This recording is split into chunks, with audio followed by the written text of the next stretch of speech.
किसी वस्तु को 500 रुपए में बेचने पर 25% की हानि होती है तो उस वस्तु का क्रय मूल्य ज्ञात कीजिए, यानी कि हमें सीपी ज्ञात करने के लिए बोला है। देखिए, इस वस्तु को हम बेच कितने में रहे हैं, 500 रुपए में, हानि कितनी हो रही है, 25%। तो इस 25% को आप क्या लिख सकते हैं, इस 25% को आप 1/4 लिख सकते हैं। 4 पर 1 की हानि हुई तो कितना बचा, 3/4, यानी कि 3 का वैल्यू जो है वो कितना दिया हुआ है,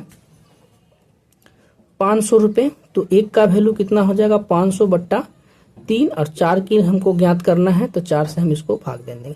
तो यानी कि अगर देखा जाए तो ये हो जाएगा आपको 500 गुने 4 और बट्टा में 3, 3 से इसको डिवाइड करिए, अगर इसको करेंगे तो 2000 2000/3, 2000/3 को हम क्या लिख सकते हैं, 3 छक 18, 3 छक 18, 3 छक 18 और फिर 3 छक 18, इसका सीपी हो गया। क्या हो गया, सीपी हो गया।